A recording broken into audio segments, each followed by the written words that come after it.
फिर वही दिल फिर वही धड़कन।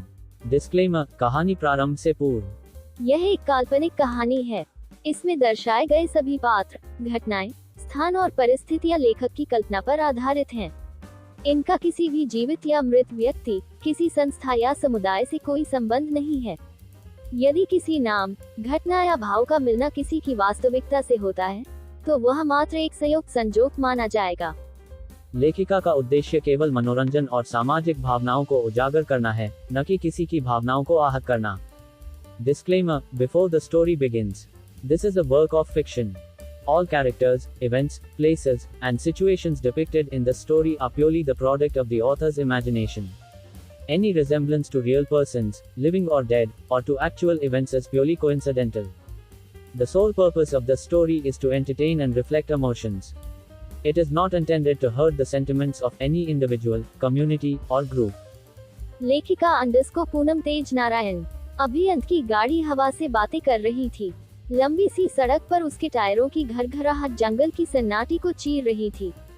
गाड़ी के भीतर एक धीमा सा अंग्रेजी गाना बज रहा था, कुछ ऐसा जो अभियंत की तन्हाई से मेल खा रहा था।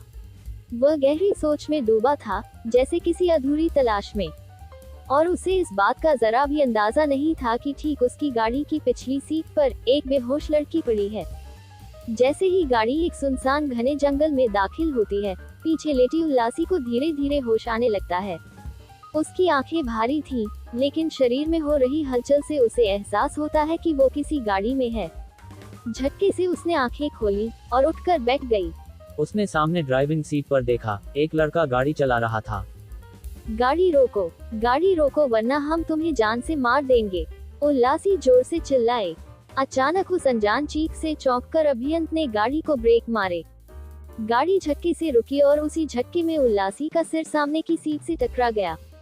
वह दर्द से कराह उठी, फिर झुंझलाकर चिल्लाए, बल्लू के गुंडे, हमें किडनैप करके ले जा रहे हो, अभी गाड़ी रोको, नहीं तो बहुत बुरा होगा। अभियंत ने पहली बार पीछे पलटकर देखा, और फिर जैसे समय थम गया, दोनों की निगाहें एक दूसरे से टकराईं, और कुछ पल के लिए सब कुछ शांत हो गया। अभियंत, करीब 6 फुट लंबा, गेहुआ रंग, पैने नयन नक्श, माथे तक आते घुंघराले बाल, और आंखों में ऐसा गहरापन जैसे कोई समंदर हो। वह देखने में किसी फिल्मी हीरो से कम नहीं लग रहा था। उसकी आंखों में झलकती समझदारी और रहस्य की एक परत थी, जो उसे और भी आकर्षक बनाती थी। उल्लासी, बिल्कुल उलट, गंवई मासूमियत से भरी एक भोली सूरत। बड़ी बड़ी आंखें, जिनमें नाराजगी और घबराहट दोनों झलक रही थी, बिखरे बाल, गालों पर हल्की धूल, फिर भी उसकी मासूम खूबसूरती मानो किसी चित्रकार की कल्पना हो। उसकी हरकतें जितनी तेज, उसकी आंखें उतनी ही गहरी थीं।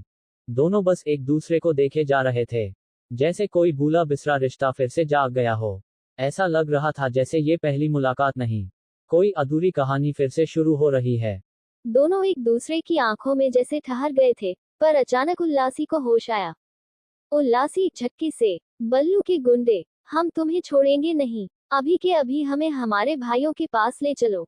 अभियंत अब तक खुद को संभाल चुका था। वो उल्लासी की ओर देखते हुए एकदम गंभीर लहजे में अंग्रेजी में बोला। अभियंत ठंडे स्वर में, hey crazy girl, who are you? And how did you get into my car? Who is your brother? उसके मुंह से अंग्रेजी सुनकर उल्लासी थोड़ा चौंकी, फिर खुद से बड़बड़ाई। उल्लासी धीरे से, अच्छा, तो अंग्रेजी गुंडा है, अभी बताती हूँ इसे। फिर वो गर्दन घुमाकर आंखें तरेरते हुए बोली। उल्लासी, तेवर में, अंग्रेजी गुंडे, ये मत समझना कि हम तुम्हारी अंग्रेजी नहीं समझते। हम सब समझते हैं, और हिम्मत कैसे हुई तुम्हारी हमें अगवा करने की? अभी हमें मिर्जापुर वापस छोड़ो वरना हमारे भाइयों से तुम मिले नहीं हो। जैसे उन्होंने बल्लू को धो डाला था ना, वैसे ही तुम्हारी भी धोबी पछाड़ कर देंगे। फिर अचानक लहजे में मिठास घोलकर, और देखने में तो हीरो जैसे दिखते हो, लेकिन निकले तो किडनैपर अंग्रेजी गुंडा। शर्म नहीं आती? उल्लासी लगातार बोले जा रही थी, बिना सांस लिए। अभियंत ने कुछ नहीं कहा, बस गाड़ी स्टार्ट की और सड़क पर रफ्तार से दौड़ा दी। उल्लासी चिल्लाकर, अरे रोको, कोई हमें बचाओ, ये अंग्रेजी गुंडा हमें किडनैप करके ले जा रहा है। पर आसपास घना जंगल था, कोई सुनने वाला नहीं था। उल्लासी धीरे से खुद से, हे भगवान, ये अंग्रेजी गुंडा हमें कहाँ ले जा रहा है? उल्लासी, दिमाग चला। गुस्से से उसने सीट के पीछे से झुककर अभियंत की शर्ट पकड़ी और छोटी छोटी मुट्ठियां बनाकर उसकी पीठ पर मुक्के बरसाने लगी। उल्लासी गुस्से में, गाड़ी रोको अंग्रेजी गुंडे, वरना तुम्हारी सारी अंग्रेजी यही झाड़ दूंगे। पर अभियंत पर कोई असर नहीं हुआ। वो गुस्से में बोला, अभियंत झुंझलाकर, मैड गर्ल, कीप क्वाइट और I will throw you out of the car. Ullasi उसी तेवर में, तुम्हारी अंग्रेजी हमें समझ में आ रही है, अंग्रेजी गुंडे, हम तुम्हें छोड़ेंगे नहीं। उल्लासी की चीखों और मुक्कों के बीच अचानक अभियंत का बैलेंस बिगड़ गया और धड़ाम की आवाज, गाड़ी एक पेड़ से टकरा गई। टक्कर जोरदार थी, लेकिन किस्मत अच्छी थी, दोनों को कोई गंभीर चोट नहीं लगी। उल्लासी गाड़ी का दरवाजा खोलने की कोशिश में, अरे ये दरवाजा क्यों नहीं खुल रहा है। अभियंत गुस्से से बाहर निकला, गाड़ी की दूसरी तरफ जाकर उल्लासी का दरवाजा खोला और उसका हाथ पकड़कर खींचते हुए नीचे उतार दिया। अभियंत गुस्से में चिल्लाकर, बस बहुत हो गया, अब एक शब्द और बोला ना तो जंगल में छोड़ दूंगा। अभियंत कुछ कहने ही वाला था कि अचानक उल्लासी जोर से चिल्लाकर, हिंदी में बोलो, हिंदी में, ज्यादा इंग्लिश झाड़ना अच्छी बात नहीं होती। अभियंत चौंक गया, उसे तो लगा था कि ये लड़की समझ रही है उसकी बातें, लेकिन ये तो। वो थोड़ी देर उसे घूरता रहा, फिर गहरी सांस लेकर बोला, अभियंत गुस्से में पर कंट्रोल करता हुआ, पागल लड़की, पहले ये तो बताओ तुम मेरी गाड़ी में आई कहाँ से। और मैं बल्लू का गुंडा नहीं हूँ, मेरा नाम अभियंत डिसूजा है, अमेरिका से आया हूँ और अपने मामा जी से मिलने जा रहा हूँ।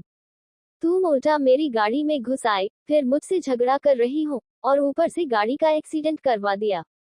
थोड़ा इधर उधर देखकर अब देख लो, चारों तरफ जंगल है, न कोई गाड़ी, न कोई इंसान, ना तुम अपने घर जा सकती है, न मैं मामा जी के यहाँ। बोलो अब क्या करना है, कोई आइडिया है तुम्हारे पास, मिस पागल लड़की। उल्लासी उसकी बातें सुनते हुए उसकी तरफ बड़ी बड़ी मासूम आंखों से देखती है और फिर अचानक मुस्कुरा उठती है। उल्लासी शरारत से, सच्ची तुम गुंडे नहीं हो। फिर अपना हाथ उसकी तरफ बढ़ाते हुए, हमें तो पहले से ही शक था, शक्ल से तुम हीरो जैसे लगते हो, गुंडे कैसे हो सकते हो।